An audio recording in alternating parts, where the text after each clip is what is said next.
Dire team pick. Like, if you were a pub player and playing it, like, what is your job? Do you harass, or are you just there to heal?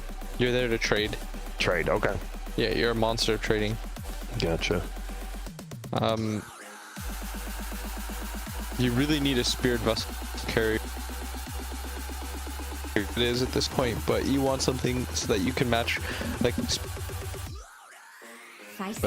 because no one can really build against it.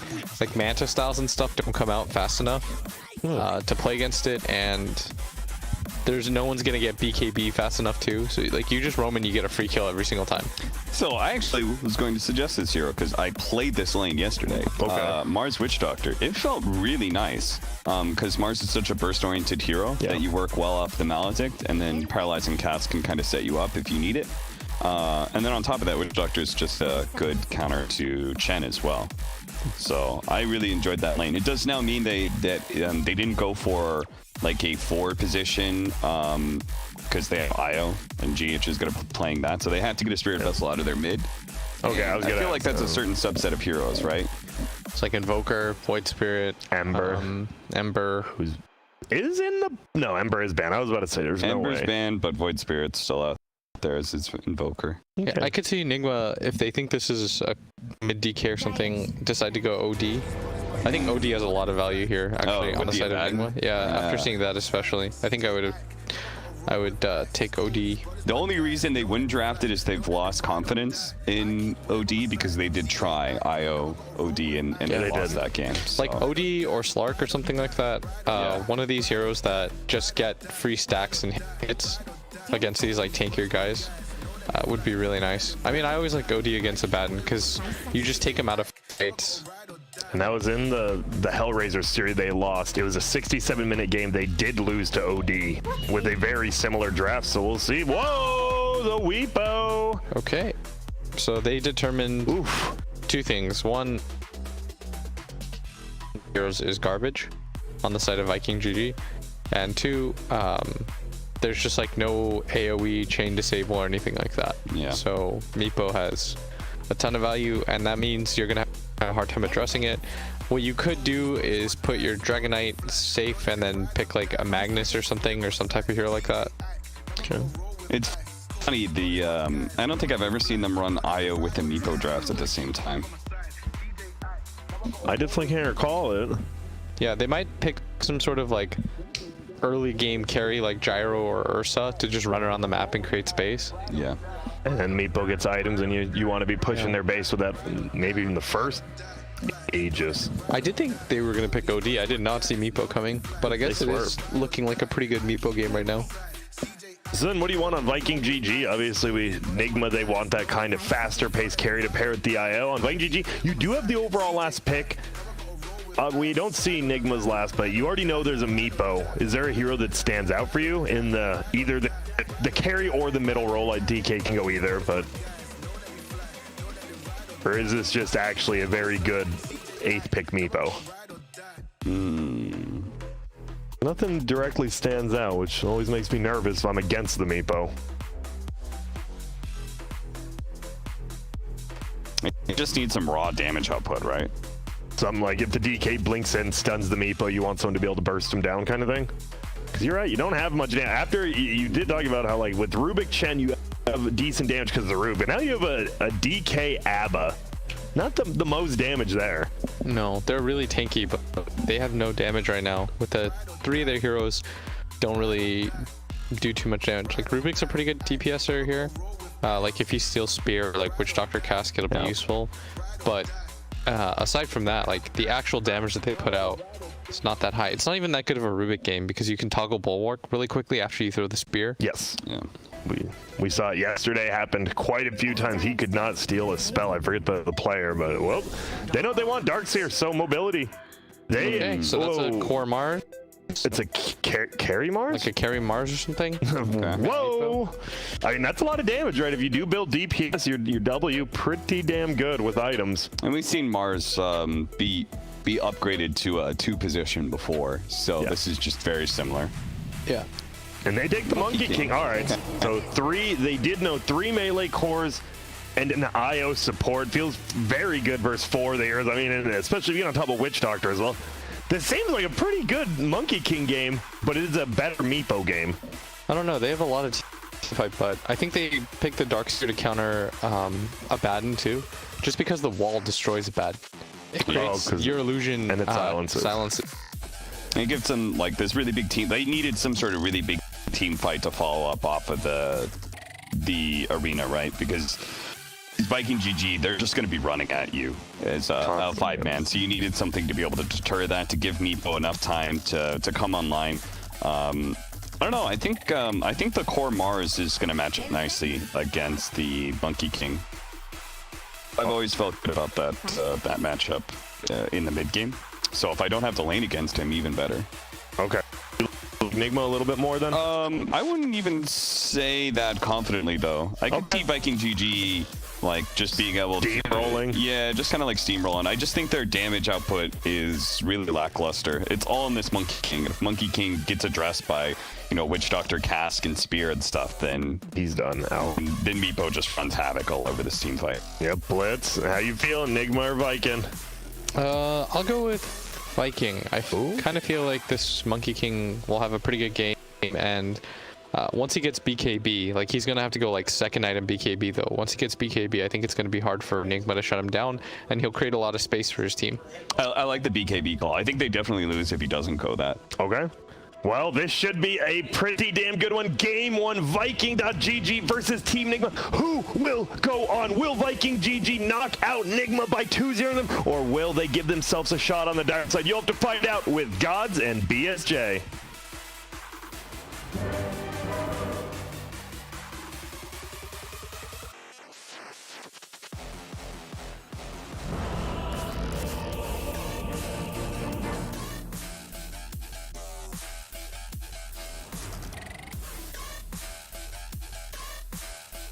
How you doing?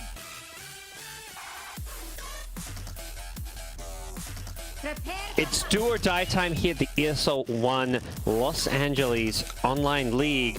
7 of 8 teams in Group A are still alive, despite 4 of them being eliminated. And we only got 1 best of 3 left. Yeah, that's pretty crazy. And looks like people are favoring Team Nigma to make it through to the next round. Maybe that's a bit of bias. But no, I'm kidding. I do like what they've been doing. They're one of the teams that kind of started out a bit shaky. Like, I believe they dropped 0-2 to Gambit and got crushed by OG. And now they are 3-3. We're off to a much, like, they've done the alliance, right? Both teams started out really badly, and here they are poised to qualify to the playoffs if they win this series. Yeah, they are kind of in a must-win situation. I think even if they lose, they could find themselves in some tiebreaker scenarios where they advance. Do you agree with those odds that they're favored, even though Vikingg GG has the better record of the 2 teams? I do believe Nigma is the better team overall, but I also think momentum exists in Dota, and I think Vikingg GG's got some great momentum going for them. They've looked really confident and just clean over the last few series that we've watched them. I'm looking forward to the level 25 Darkseer timing this game, if we can manage to make it to the 50-60 minutes in the game. It happens in the Meepo game? Yeah. I realized, you know, I did some digging. I was like, all right, BSJ, what am I going to ask you about Meepo? I did some digging. 5 games, 20% win rate on Meepo. You have 1 Meepo win on your main account. Yes, it is one of my most prideful moment. Like, I'm very proud of it. You know, that moment for me, carrying the team on my back and then saying, I just never have to play this hero again. I've proven my worth. You finished the Old Hero Challenge. Yeah, I did do like a charity stream the other week, and I had to play Meepo as one of my goals. And let me just tell you, thank you to all the 4K players out there that carried me as I went like 2-8 in the 4K bracket on Meepo. So I have even more respect for people like Weeha if they're able to play the hero in competitive, because I can barely win in a 4K bracket. But moving on, I was just memeing, but Meepo is not exactly the core I would envision playing with Darkseer. Like, that seems a bit strange to me. Usually we see like the Ursas, the Weavers, these heroes that get surged up and go. And in this case, maybe Ember as well. I'm definitely curious how Mind Control plays the game, because usually you're about that surge in terms of enabling your teammates. In this game, I think it's more important that he's an aura builder and how they're going to make use of that Ion Shell in the mid game is yet to be determined in my eyes. Also, perhaps surprisingly, is the safe lane Mars. Yeah. Played in the 1 position. I've not seen this ever before in competitive Dota myself. We started seeing it play in the 2 position. A lot of the CIS teams, like Dendy and stuff, were playing it mid, but not safe lane. Maybe with the IO, it's a bit different, and obviously he's not really the carry of the team, right? Yeah. You have the Meepo in the mid lane, and Meepo is kind of like Alchemist, where your entire lineup just builds around him. And it's okay if you have pretty much no other carry in the game that's meant to scale. And if you need some team fight from your safe laner, I think it's reasonable that you can leave the Mars there. But doesn't look like he's doing too hot.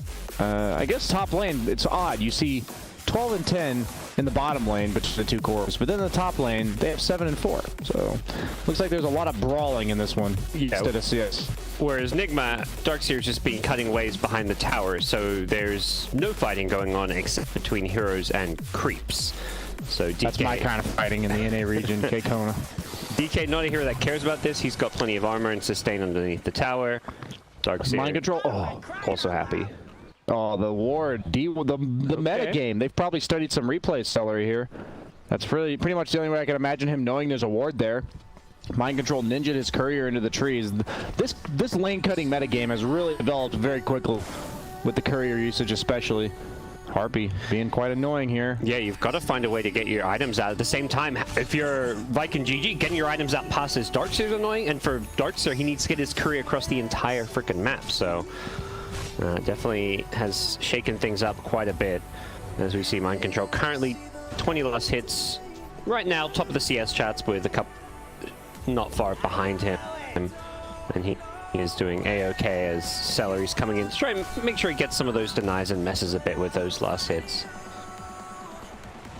But I never really knew this Harpy had 3 mana regen. It's kind of ridiculous. You used to have like a 300 mana pool too. Yeah, they've nerfed that several times, but somehow this 3 mana regen makes it so it doesn't seem that impactful that they removed the mana pool. I was watching, I'm like, this thing always has mana. Toby and Aramis getting aggressive on the top lane. Miracle shrug it off for the most part with the IO heals. They may turn this one around and get themselves a first blood. 1 or 2 more right clicks on the Rubik. The Abaddon did get the silence, but unable to bring down Miracle. The sustain from GH's IO proving to be a bit too much. And first blood going Nigma's way. It just doesn't seem like Mars is having a great lane for a hero that you'd think is a pretty strong laner that usually wins in the off lane. I'd be curious to find out exactly why that a laner that's this powerful in the off lane doesn't do that well in the safe lane with an IO especially. Kind of odd, but I think it's just going to come down to the pace of the game here. You're going to have the Meepo. He's going to hit the timing really hard, but then on the other side, you have a lot of mid-game team fight. Abaddon DK, one of my favorites in terms of a duo. You have the Abaddon and the DK walk down lanes. Monkey King should naturally be able to rotate to them and set up the team fights. So I think 1 or 2 early kills one way or the other could heavily sway the outcome of this game. Yeah. I mean, it feels like all 3 of Vikingg GG's cores will be coming online fast, ready to fight, ready to push, take towers, and you've got a Chen to back it up. So far, Celery doing a lot to try and mess with Nigma. First Mind Control, now with Kuro. He's going to take the bounty room, may pay for this with his life, but Boom's rotated in, and Kuro should be in all sorts of trouble. There's a Boundless Strike as well. He tries to line up 2, he misses the Darkseer, but he'll still go for this kill. Mind Control wants the Celery kill. Is he going to get it? Wow. Yes, he does. He eats his vegetables and will die for it, but be quite happy with that one. I wonder if he could have almost made it away because there was no Boundless Strike. The Chen kill, but oh, just ran back to base. Yeah, maybe he figured the odds of that were low enough that it wasn't worth even the chance of surviving and just having to walk back to base anyway. Yep. It's scary as you see, like, brawl back and forth, and while the other safe lane's just chilling. And Abaddon doesn't really mind this. He's a hero that will do its job with very little items. So even if he dies here, you're okay. It's not good, right? But out of all the cores on Vikingg GG's side, if Abaddon is powerful based on how powerful the people he's shielding are. Like, so if they're having 2 good starts on the other 2 cores, then Abaddon drawing attention to himself in the top lane like this is perfectly fine. If you're like feeding to a Slark in a 2v1 lane and they're investing like no resources, that's not a right. But if you're getting 3 heroes to randomly show up in your lane, meanwhile your other 2 cores are absolutely free farming, your DK's hitting a tier 1, that's actually a pretty good situation. I would feel good about that if I was an off-lane Abaddon in this game. Yeah, he probably looks at his safe lane in mid and thinks, wow, these lanes are kind of being at least slightly won, or both doing well. The Monkey King Racing getting involved, so, and he knows how his lane's going, which is, yeah, he's got 30 CS, he's got a decent amount of XP, so as far as this early game goes, Vikingg GG got to feel pretty good about it. They're up 1,000 gold already, but of course this is all before the Meepo really starts coming online and getting involved with that first item or 2.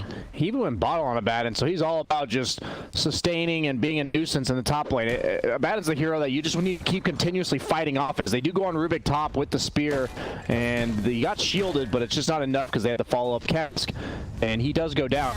But this is 3 heroes. Like, this is not a minimal investment. That this is what the Abaddon does well, and it's just it's a situation that's hard to create in the current patch, and that's why we don't see him very often. But it's like, if you don't deal with this Abaddon, your carry's going to continuously get hit. He's not going to be able to do anything. You're going to lose your tower. So you have to fight the Abaddon like this, but it's just such an uphill battle. You have to bring 3 heroes to kill anybody because shield is so powerful. And yeah, this is definitely a rare case where I really like the Abaddon pick, but this is might be in perhaps some one trouble. death too many. Yeah. No, he's actually TP out. No way. Oh, I was like, he might live with a shield, and he did. Did the math. 25 health or so at the end there. Looks like mid lane Boom dropped a Wukong's command. It seems he was going for a Meepo kill. Meepo getting I think he was kind of low assuming there. he's in the trees or something, or? Yeah, the main Meepo is down to 400 health, so maybe he caught him, but didn't have the follow-up. Probably barely got the poof off before the Rubik got in range or something. But a lot of pressure coming from Vikingg GG early on towers. Mid tier 1 tower getting low. The bottom we saw the DK pressuring, although, oh yeah, it did end up going down. Not sure if he got the last hit or not. Darkseer using that wall earlier to make DK illusions and defend it. But now Vikingg GG turn their attention towards the mid tier 1. We're going to quickly see Nigma's side of the map feel a whole lot smaller with these towers dropping this early on.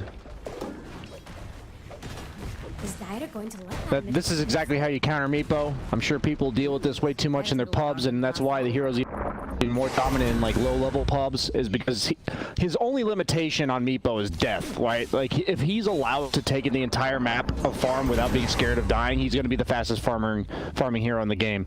So taking his towers and shutting off his real estate is the most important thing you can do. As Vikingg looks to invade. I don't know if this is going to work out, though. Yeah, this Mars was spearing into an arena, and that's a question mark for sure. Yeah, I don't think he was expecting the Mars to show up as well, but they smoked right into a trap. Yeah, that's a safe lane Mars. That's where he is. Yeah, I agree with you. It looked like they didn't expect that, but what do you expect exactly? They have the relocate too? I guess he just got that, so maybe they were trying to make a rotation happen before that came online, but Toby? Getting Kobe'd into the tree here. Yep. Has not leveled the ultimate just yet. Doesn't have the skill point either, so he could be in some trouble, but a 3-hero boundless strike will bail him out. The hurl boulder from the golem, and the Chad is going to look to take the outpost. Is actually messing up a bit. Okay, whew. He calling bladed a tree, but it wasn't the right one. Vacuum? Only gets one. Yeah, unfortunately. And mind control. Might pay the price. Though. Yeah. Shad runs in, wants to get this bounty rune. Yep, the lift will make sure it goes the way of Vikingg GG. And another stun should be up in a couple of seconds. Yep, he's going to go for this kill. Mind control in trouble. Yep. They find the kill, but the reload is just coming. Yeah, the relocate in with the ensnare. They're going to catch out the Rubik. Looks like they're going to leave Aramis. Just happy the DK gets out and survives. And Kuro, well, he's a witch doctor. Not much he can do against the Monkey King who jumps on top of him. As Nigma are going to continue to watch their towers get pressured. Yeah, I was originally watching Shad's item choices, and as we see mid lane, we celery. He's still alive though, and with Toby TPing in, he gets him, keeps him alive with a shield and a heal, and all right, saves Cybler's life. I was watching Shad's build, and he was originally going for the Virgin Armlet, but now he's going for the Chad Radiance. You know, I dig this. You're against the Meepo. You just need to scale. Like, he can't build MKB. He's never going to build a BKB. Like, they're not going to have a pipe on the same time you have this. Darkseer's not even close yet. Mars isn't going to build one because it's more of a safe lane Mars going for the initiation. So this Radiance is going to be quite potent. It's going to cancel out the regen items from Io. I really like this because especially since he had a good start. And this is the impact of the laning stage that we were talking about why Abaddon's okay with what's been happening. Okay. I don't know if he's okay with this, though, as he has no ultimate. He saved his point. Oh, not saving it. I'm saying he was saving his point, and then he leveled his heal to save Chen. Yeah, I missaid that, but people do that quite often, and usually like, okay, it's fine, I just won't die before I get level 8, and as you see, he's about 100 XP away from level 8, so that's just a tough one for him. Shad might be getting Dove. No, they don't have Arena, so he's just chilling. Faded Brooch on DK is the dream, by the way. I guess it's the dream on pretty much everybody. I was just about to say, I feel like I've heard it's the dream on so many heroes at this point. Death Prophet, the dream. Oh, Leshrac, you know, the dream. He got a recall top on Shad, but yeah. So this is a very efficient rotation as they saw the Mars plus Io be bottom. They might relocate. No, they're teaming. This is risky. They get the DK illusion. They're going to charge forward. Shad gets trapped inside the arena, gets speared now into the walls as well, so a lot of damage coming out on him with the Boundless Strike. Wukong's man, he's being kept alive, but not for much longer. He couldn't get there in time with the shield. Instead, he's going to shield up Boom, but Boom's taking too much damage. He's trapped inside his Wukongs, and it's not looking too pretty for him as Abaddon, taking the Death Ward, is going to get caught by an ensnare, chased down. Still no borrowed time for him, and Aramis. Wait, really? Oh my god, he's still the same XP. Holy crap. Ooh. That's such a costly skill point that he put there. Flying coconuts. Killed him twice now. Oh, is it coming for Aramis? Yeah, it's coming. Oh, doink. CS? Doink. Oh, dude, if that would be the most clutch CS, man. Just didn't get it, though. So you see Nigma's team fight here, and they're looking pretty scary because I think they see this DK and they're like, yeah, I don't think he even had the relic for that fight, so it's like... Yeah, he just got it. This is a Treads Bracer DK. If anything, that means... I mean, essentially, Nigma had like a 3-4k gold advantage in a team fight because this DK just had all this stocked up money that he hadn't been spending. They're going to hit this ridiculous timing where they have DK ult level 2 for the splash. They're going to have the Radiance, and then Abaddon's going to get his ultimate, and he'll be sitting with the DK. So that's what we're going to be looking for, and if they can get something done with that, they can definitely turn the tides of what's currently been happening. But I'd say 1 or 2 more slip-ups like that, and this game could quickly end for Vikingg GG. As Team Nigma looks like they want to go again. Oddly enough, the Io's in the smoke. It makes sense that Miracle would be with the Blade Dagger recently acquired, but you'd think you'd want everyone to be able to show up. It looks like WeeHa is rushing the E-Blade 200 gold off, so he's not going to have it in time for whatever engagement this smoke's going to lead to, if there is one. Room was... Spear. Oh yeah, he pushes Miracle out, TP away. He's Gucci. He is. Nicely played. Nice the DD rune away from a Meepo who could have used that for nefarious purposes. Yep, Chad used his ultimate to get the farm for the Radiance. I like that. Nothing matters more than his next timing. Yeah, it seems like Vikingg GG is happy to slow things down a bit, finish a few of these key items. Abaddon still trying to get the Vlads. Monkey King's had the Echo Saber looking for his next item. There's a BKB queued up, so they decide they're in no rush. I can't imagine Meepo's good against DK. He took the 30% breathe fire damage reduction talent. That's 55% reduction that Meepo cannot get rid of. Yeah. On all the Meepos. As that's a gank tank coming from Celery. Back to the cutting board for him. Nigma. Did they get all the bounty runes? No, looks like Vikingg is able to take the other ones on Aramis. Boom. Oh, the nice find by Miracle. Spearing wise on top of a tree, but they just reload. Wait, what? He reload bottom. Reload back? No, he reload to go grab the runes, I guess. Oh my god. really confused. Oh my god, they just reload to go to the runes. You're right, that is exactly what just happened. Reload out, left Miracle alone, and yeah, and then Weehaw stayed around to help him get out, and then Kuroki stayed around to help Weehaw get out. Oh my god, this is a disaster. This is very rare miscommunication coming from Nigma as they get picked apart one by one. Oof. Feed away some kills, and Vikingg GG into the roach, but you've got a Baden. I believe they've got the Vlad's now Vlad's as well. on a Baden. We've got Echo Saber going BKB on Monkey King. We've got Mech coming out for Chen after this is done. And still stolen spear from Rubik, so that could have quite some impact in the next engagement. And this Radiance, when you have a Baden, you can afford to go these types of items. You have very effective HP on DK. I thought they're coming to contest this one. I don't know about this. They've got some scary team fight, but Mars gets stunned before he can use the arena, and the follow-up stun is there with the Boundless Strike. The Iron needs to come in to save him. Gets a nice burst heal off. Miracle's still in all sorts of trouble. He just drops the arena to try and help his escape. And oh my god, they're going to live. Alive. Wow. He survives. Meepo on the backline gets killed off the Rubik as well, but now with the Chen, Hand of God healing everyone up there, trapped in the wall. It's a perfect Darkseer Radiance illusion, turning Vikingg GG's DK on himself. Nigma have obliterated Vikingg GG by the Roshan pit, and now they will claim Roach for themselves. I would have just never imagined they could win that fight, but the fact that they went on Miracle and just, they have so much sustained damage on Vikingg GG, but very little burst damage, and Miracle just takes so much effective damage here. GH's IO is well known for this hero with good reason. Oh, that's just so brutal to watch. They probably did like 2,000 damage to Miracle there, and it just doesn't matter. As Weehaw was cleaning up the supports in the back, and then the vacuum wall. Yeah. Once you make that DK illusion. Yeah, DK illusion is pretty busted this game for sure. All over. Radiant's top tower is no more. Well, suddenly Nigma up 10 kills in a 4K gold lead are feeling pretty happy with themselves. They're the ones who claim 8 kill. And it's a Meepo draft. You want to make sure you have Roche control when you're playing with Meepo. Absolutely. He's got the E-Blade done as well. The Aquila as his neutral item is a pretty solid neutral item for him. Also has the Shadow Blade on Weehaw, so he's going to start running around the map, being a huge kill threat as long as they aren't sticking as 5. So Vikingg GG is effectively going to lose a lot of efficiency on the map, even though they have this Radiance. Maybe Monkey King can look to play alone, but even then, that's tough.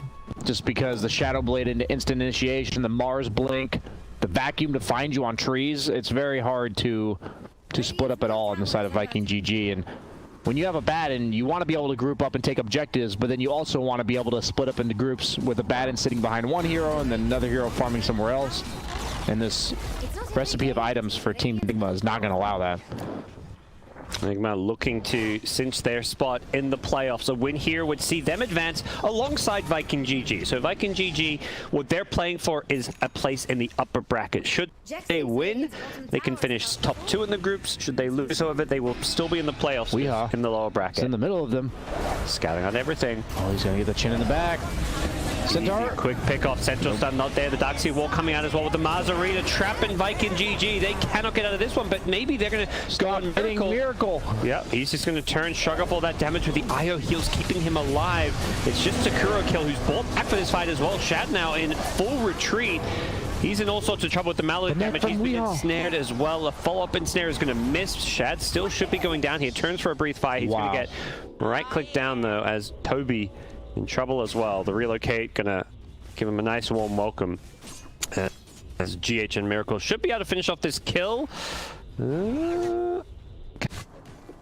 Catch up to him, and there's the spear into the wall. They're just diving the basin. Uh-oh, he pulled him out. That's not what he was going for. Wait, he speared him to the low ground? Yeah, it's weird. You don't spear him into that wall. You only spear him into the wall if they're going from low ground to high ground. Okay. And so there was a tree that was outside of the base that he actually got speared to, oddly enough. But I do want to commend, this is big shout out, big props to Miracle, carry player that knows how to butt spear. Let me just say that right now. That is impressive. He has actually used it multiple times in a very impactful manner. You saw it there, he was able to blink past, and without that turn rate slowing you down, he was able to instantly get that impale, but sadly he got taken away from by GH there. Full silver edge for the Meepo, so this is why the Shadow Blade DK, was picked Monkey up. King, and a Baden. If you eventually get an Orchid, you might want to consider Bloodthorn on Meepo, right? based on the radiance and the fact that you can kill a Batten, might be worth considering, oddly enough. I don't know, it might be a game-ruining item for Meepo. We'll see if he considers that one, but he's just charging forward. No answer to the Weeha Meepo. Have Probably be over before that. being caught out by this pick. They had no real Meepo answers with their first 4 heroes, other than maybe the DK, you could argue. Miracle with another buck spear into the tier 3 tower, gets the DK pushed back, and without a BKB, there's no chance for survival. There's a DK illusion now on the side of Team Nigma with the vacuum wall, and Vikingg GG are just melting in their own base. Monkey King speared back once again. It's going to be another kill. Picking for the Lycans. Nigma just clean up. Team wipe Vikingg GG, and this could be an early GG as they're diving the fountain. They're going in with the bulwark. Miracle's tanking it. It's aggro to the rampage. That's why they dived it. They give it to Weeha, and they get the GG call. That game ended fast. It's the perfect Dota ending, you know. Yeah. A fountain dive into a rampage, into a GG call. Vikingg GG, they knew it. Yeah, I didn't really see the hole in their draft that they didn't have any burst damage, and the IO is the ultimate counter to that. And I think you said